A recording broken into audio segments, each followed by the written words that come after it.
Uma pesquisa do Departamento de Química da PUC-Rio apontou a presença de partículas de mercúrio no ar em 3 locais diferentes no estado do Rio. Aqui na capital, no município de Campos dos Goytacazes, no norte fluminense, e no Parque Nacional da Serra dos Órgãos. O resultado revelou concentrações de mercúrio superiores aos padrões estabelecidos pela Organização Mundial da Saúde. E esse excesso da substância no ar representa um risco potencial, principalmente ao sistema respiratório. Para conversar sobre essa pesquisa que foi publicada numa revista científica, eu recebo Luiz Fernando Mendonça, mestre em Química e responsável pelo estudo, e a professora Adriana Gioda, coordenadora do Laboratório de Química Atmosférica da PUC-Rio. Sejam muito bem-vindos. Obrigada pela presença aqui no Ciência e Existência. É um prazer receber vocês. Eu quero começar aqui com o nosso pesquisador, Luiz Fernando. Fala pra gente, o seu estudo é o primeiro que analisa a presença do mercúrio em partículas finas presentes na atmosfera do Rio de Janeiro, né? Você analisou as amostras de 3 localidades. Fala um pouquinho para a gente sobre a escolha desses 3 locais.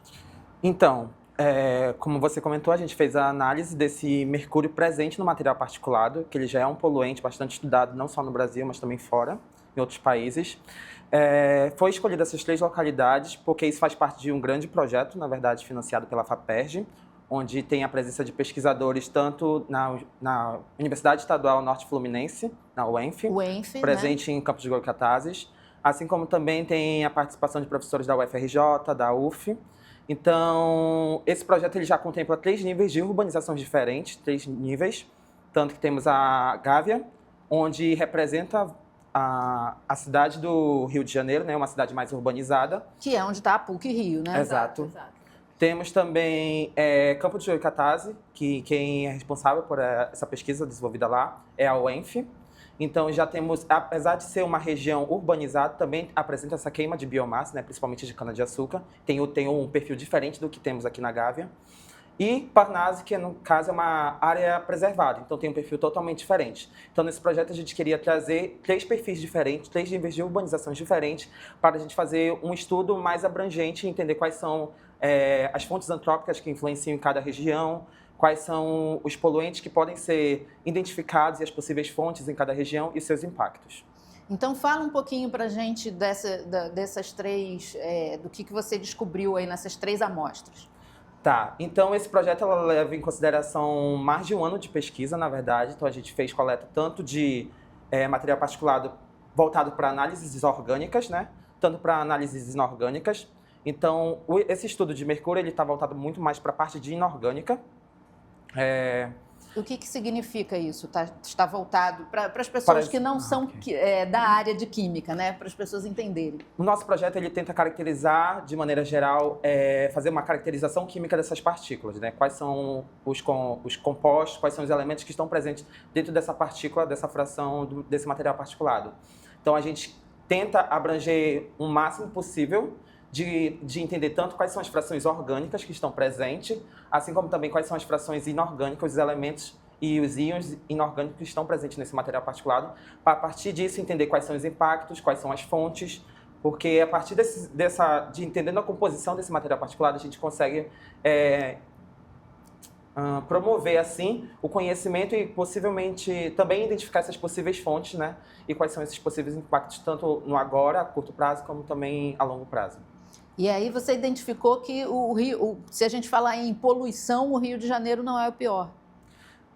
Então, acho que poluição, quando a gente considera sobre alta concentração ou baixa concentração, a gente sempre tem que levar em consideração do que estamos comparando, né? Um valor referencial. E esse valor referencial, normalmente, ou ele é estipulado numa legislação, numa resolução, que no Brasil temos o CONAMA, ou ele pode ser levado em consideração quando a gente compara a valores que são considerados concentrações naturais de uma região, de um local. Então, no Brasil, a gente não tem uma legislação específica, uma resolução específica para mercúrio presente em material particulado, tampouco sobre os impactos na saúde e no meio ambiente desse mercúrio presente nesse material particulado. Porém, entretanto, na verdade, algumas agências internacionais elas já possuem esses valores estipulados, né, nas suas versões de legislação, como, por exemplo, a Agência de Proteção Ambiental dos Estados Unidos, assim como também a Organização Mundial da Saúde. Então, eles já apresentam esses valores limites de mercúrio presente em material particulado.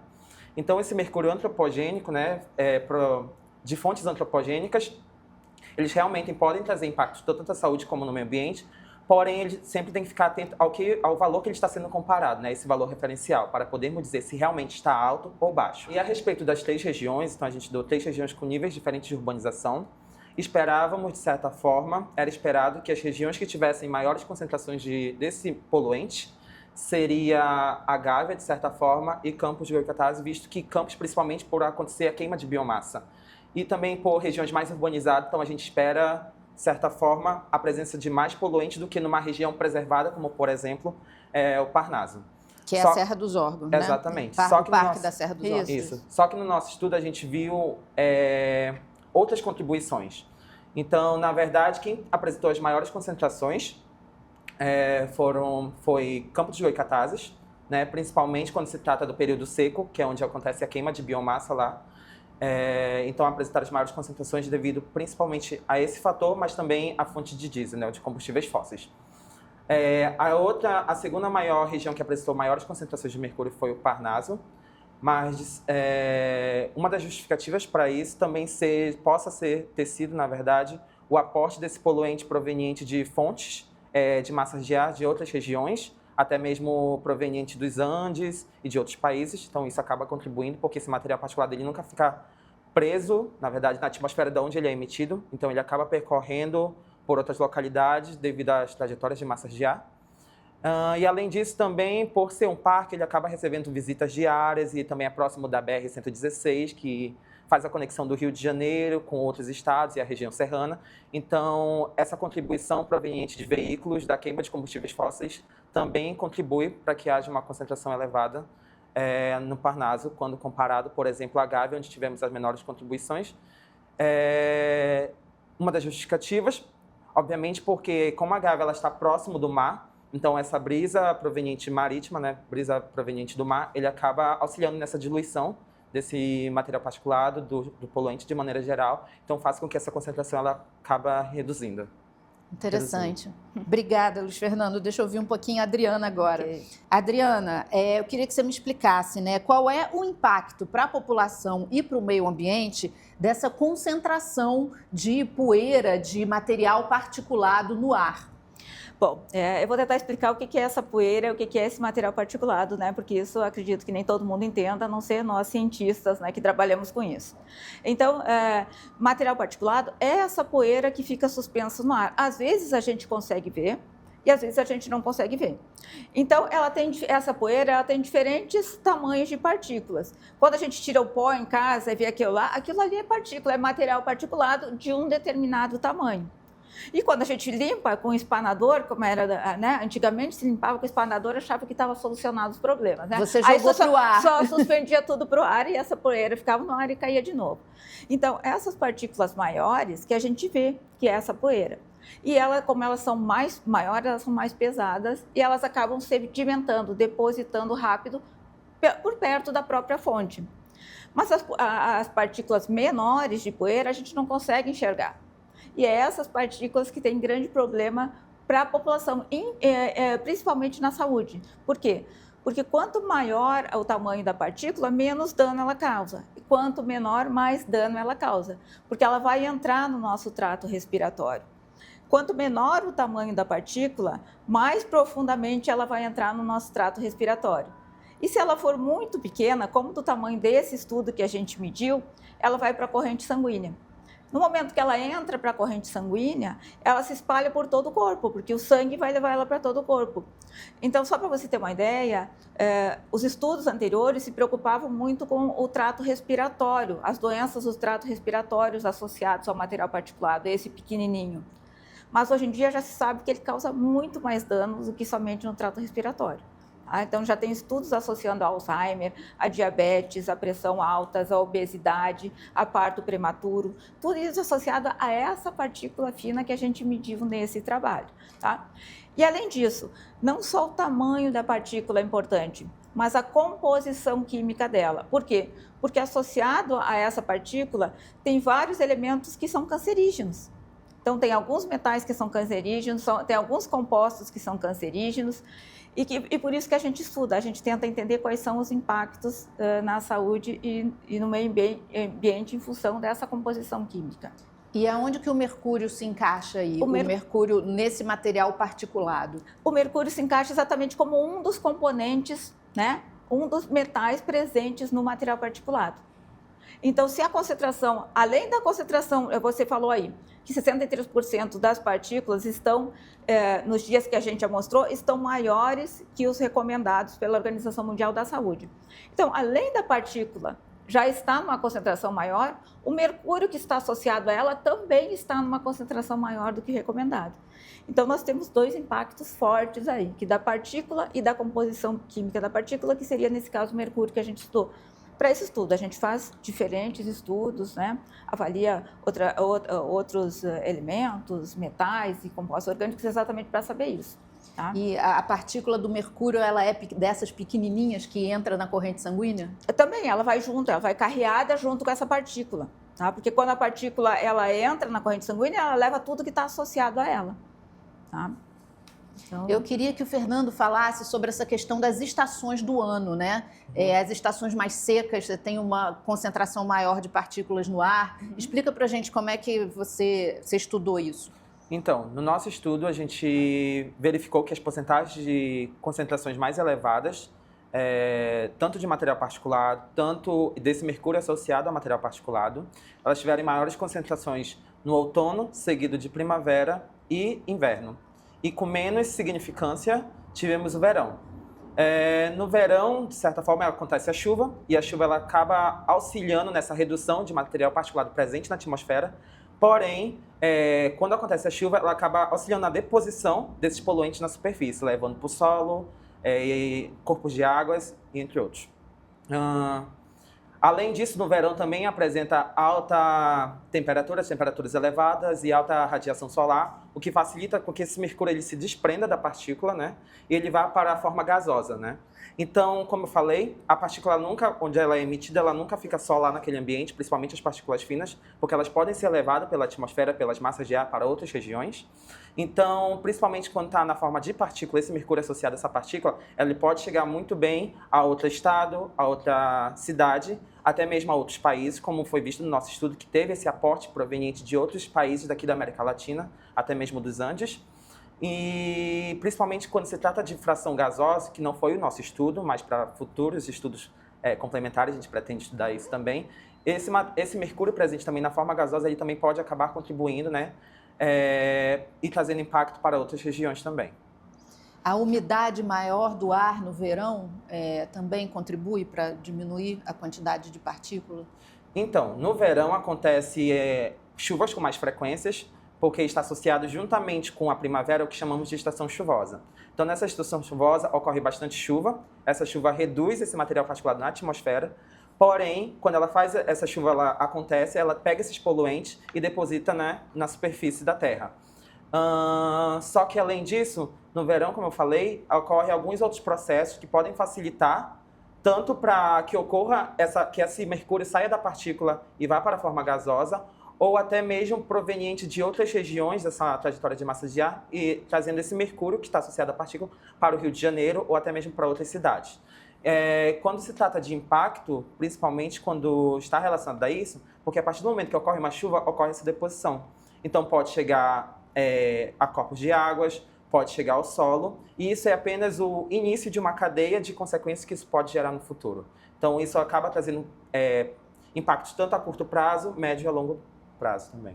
Ou seja, ele fica menos concentrado no ar, mas Exatamente. Ele vai para o solo. Na verdade, o que acontece é que a chuva ela lava a atmosfera. Sim. Então é isso, ela tira tudo que está no ar e limpa. A gente pode observar aqui no dia a dia do Rio de Janeiro. Tem dias, aquele período de inverno seco, que a gente vê aquela coisa, parece que está nublado, aquilo ali é material particulado que está suspenso. E quando chove, limpa. A gente vê no outro dia aquele céu lindo, azulzinho, todo lindo, né? Então é isso, a chuva lavou. Mas tudo que estava suspenso, ela acabou indo, se depositou nos corpos hídricos, no solo, e daí isso tem toda uma outra consequência, né? Adriana, eu queria que você falasse sobre essa fonte predominante da emissão das partículas, né, que a pesquisa aponta como sendo a queima de biomassa e diesel. Queria que você falasse sobre isso, por favor. Bom, a gente tem um nível de partículas naturais, né, que ocorrem de fontes naturais e que a gente não tem muito como interceder, né? Por exemplo, a maresia, né, que é conhecida aqui no Rio de Janeiro, que a gente conhece, isso aí é um tipo de partícula também, né? É uma partícula natural que a gente chama. Ressuspensão do solo, quando tem ventos, também é uma fonte natural.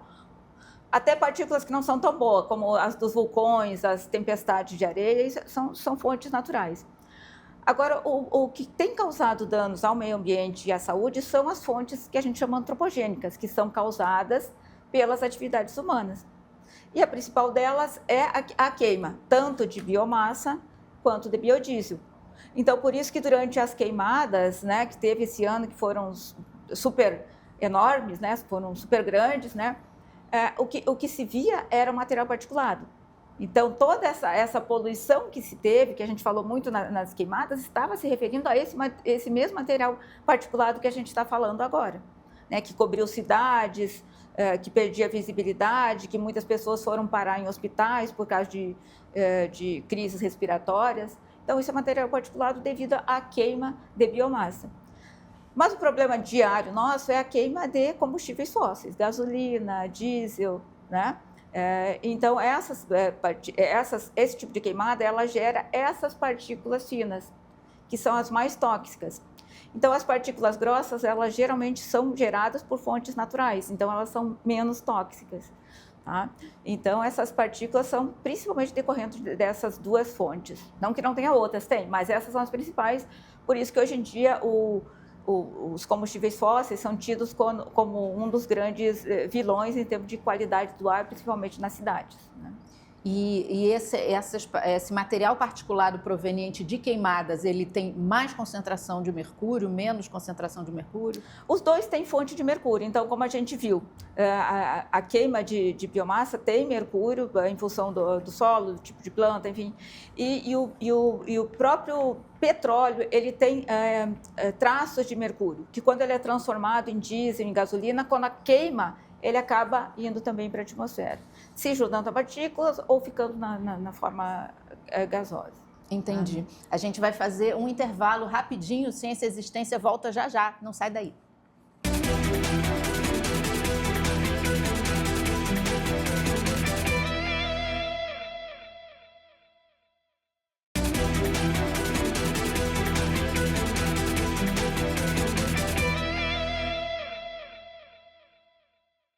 Olá, estamos de volta com Ciência e Existência e no programa de hoje conversamos sobre a pesquisa do Departamento de Química da PUC-Rio, que apontou uma alta concentração de partículas de mercúrio no ar do Rio de Janeiro. Luiz Fernando, eu queria que você me falasse, existe algum monitoramento do nível dessas partículas no ar? Então, no Brasil ele não apresenta na verdade, uma legislação, uma resolução específica para mercúrio presente nesse material particulado. Atualmente, nossa legislação ela contempla alguns poluentes que eles são monitorados, né?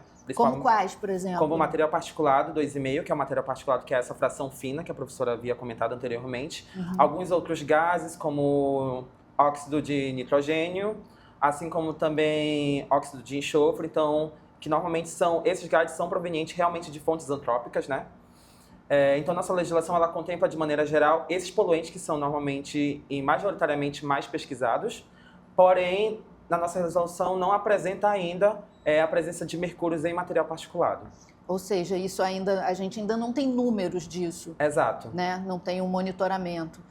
A professora Adriana ia falar sobre a legislação que a gente tem atualmente, né? Exatamente. Então, só para explicar, como é que são... A gente tem poucos poluentes que são legislados no mundo todo. Por que isso acontece? Porque a gente não tem evidências ainda científicas dos níveis que eles podem causar danos ou não à saúde. Então, precisa de extensas pesquisas para a gente definir esses níveis com segurança. Por isso que poucos poluentes são legislados, né?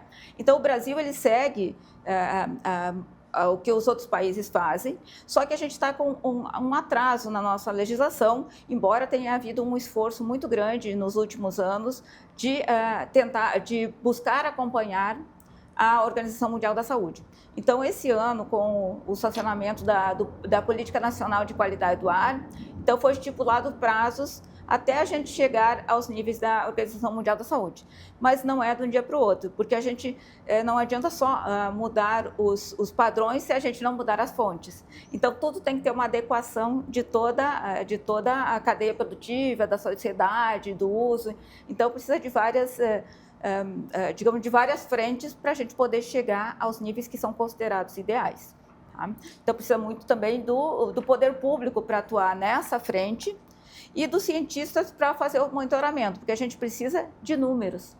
No momento que a gente faz o monitoramento, a gente mostra com números, com evidências, o que está acontecendo. E se as medidas que estão sendo tomadas de controle estão sendo eficazes. Tá?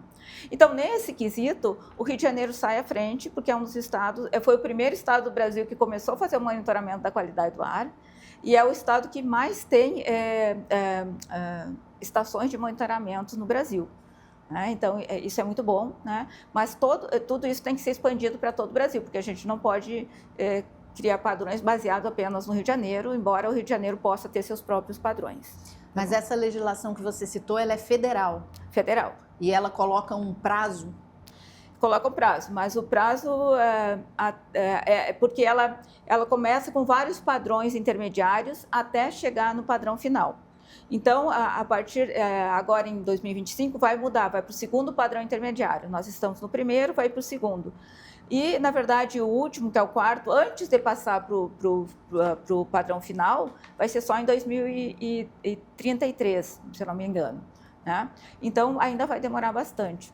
Né? Mas 2033 é daqui a pouco, não, perdão, né? Acho que é 2044, se eu não estou enganada. 2044, sim. Perdão. 2044 é que vai ser demora mais. 2033 é quando muda de fase de novo. Aqui no Rio, a gente tem alguma legislação que pode ser apontada assim como eficiente nesse tema? O Rio de Janeiro tem um monitoramento muito bom e ele tem uma legislação para PM2.5 e alguns outros poluentes também. Né? Mas ele está mais ou menos de acordo com a resolução nacional. E vocês citaram também estudos complementares que podem ser feitos a partir dessa pesquisa. Que estudos seriam esses? Então, a gente, como havia comentado no início, a gente pretende pesquisar não só apenas mercúrio, mas também pesquisar outros compostos, outros elementos, né? Porque não apenas só o mercúrio contribui de forma negativa, mas também existem outros elementos, né? Que eram chamados de metais pesados. Então, eles acabam trazendo esse certo impacto, principalmente quando se trata de saúde. Além disso, nós pretendemos trazer estudos complementares voltados para a questão de impactos, tanto no meio ambiente como também na saúde pública, de maneira geral. E a Adriana é coordenadora do Laboratório de Química Atmosférica, né? Eu queria que você falasse um pouquinho sobre o trabalho desse laboratório, como é que ele atua. Bom, esse laboratório começou em 2009, quando eu entrei na PUC, né, como professora pesquisadora da PUC. E eu tenho parceria tanto com o Instituto Estadual do Ambiente, né, o INEA, quanto com a Secretaria Municipal de Ambiente. Então, desde lá, a gente tem muita parceria, já tem muita colaboração e, graças a eles, a gente consegue fazer um bom estudo, uma agregação de trabalhos, porque eles fazem o monitoramento e a gente faz a interpretação desse monitoramento, além de toda essa parte de caracterização química. Então, tem sido muito, muito enriquecedor essa troca. Né? Então, a gente tem várias frentes, além de toda essa colaboração que a gente falou com a Universidade Federal Fluminense, com a Universidade Federal do Rio de Janeiro, com a UENF, e várias outras universidades que a gente tem colaboração. Esse estudo foi uma colaboração também com a Universidade Federal da Bahia. Essa parte do mercúrio a gente mediu lá, através de um grande projeto, um projeto temático da FAPERJ, que está acabando esse ano, mas que vai dar ótimos resultados, porque a gente, além desse trabalho do Luiz Fernando de mercúrio, a gente já tem vários outros submetidos, também com água de chuva, que é trabalhos inéditos também, que no Rio de Janeiro praticamente não se estuda muito a água da chuva, isso tem uma importância para o meio ambiente. Né? Então, Na verdade, a FAPERJ tem sido fundamental também, além do INEA, da SMAC, a FAPERJ tem sido fundamental nas minhas pesquisas, porque ela, sem dúvida, é a minha maior financiadora e eu tenho total agradecimento a ela. Espero que continue nesses próximos anos na formação de tantos alunos, né? E tenho a grata satisfação de dizer também que todos os alunos que eu formei no doutorado e até mesmo na graduação como iniciação científica, todos eles estão colocados no mercado, né? Então, eu fico muito feliz com isso, e isso a gente só consegue com esse tipo de apoio financeiro e também dos parceiros, de modo geral, né? Que bacana, Adriana. Parabéns pelo teu trabalho. E também quero agradecer a FAPERJ, aí, que é nossa parceira aqui do Ciência e Existência. Que ótimo. Para a gente fechar aqui, Fernando, essa pesquisa tem a ver com o teu doutorado? Você está no doutorado agora, Sim. né? Inicialmente, ela não tinha muito a ver com a minha pesquisa, porque a minha pesquisa fazia parte desse projeto temático, mas esse projeto temático não contemplava essa análise do mercúrio em si. Então, a gente estava focado mais para outros tipos de análise. Então, quando eu fui para a Bahia, inicialmente era para me fazer uma análise de alguns orgânicos que a gente não tem aqui no Rio de Janeiro. Você é de lá? Você é da Bahia? Não, eu sou de Manaus, Tá. Amazonas. Então, inicialmente, passei uma semana lá aprendendo um pouco mais sobre outros tipos de análises, né, nesse material particulado. E surgiu a oportunidade de eu fazer essa análise de mercúrio presente nesse material particulado que eu havia coletado. Então, acabou se tornando atualmente, ele acaba se tornando uma parte da minha tese, mas inicialmente não era. Não era. Então, na verdade, ele soube aproveitar, né? Sim. Ele estava lá para fazer uma análise, viu a oportunidade de fazer outro trabalho. Então, é isso que a gente espera dos doutores, né? Que eles tenham autonomia, né? Para fazer o que já atuar como doutores, né? Então, ele viu essa oportunidade, me consultou, a gente conversou e ele tocou adiante. Então, eu acho que isso é muito importante para um doutor, né? Ter essa autonomia, essa desenvoltura para ir atrás, para querer mais, né? E isso é um perfil do Luiz Fernando, é um perfil do Luiz Fernando mesmo. E, Adriana, você acredita que a pesquisa do Luiz Fernando, ela pode auxiliar aí no desenvolvimento de alguma política pública aqui no Rio de Janeiro?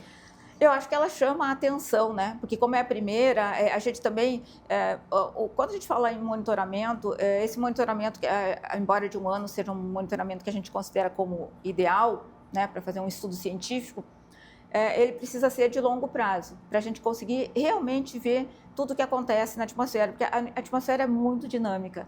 Então, às vezes, ela nos coloca em situações bem difíceis que a gente não consegue interpretar os resultados. Então, quanto mais amostras a gente tiver, mais fácil vai ser da gente interpretar esses resultados, né? Então, isso chama a atenção, obviamente, do poder público, de que é importante monitorar o mercúrio, que pode ser que ele esteja muito presente na nossa atmosfera e a gente não esteja se dando conta, estamos respirando todo esse tipo de partículas, principalmente em algumas regiões. Então, seria o caso de a gente expandir essa rede, expandir o número de amostras, expandir o número de locais, né?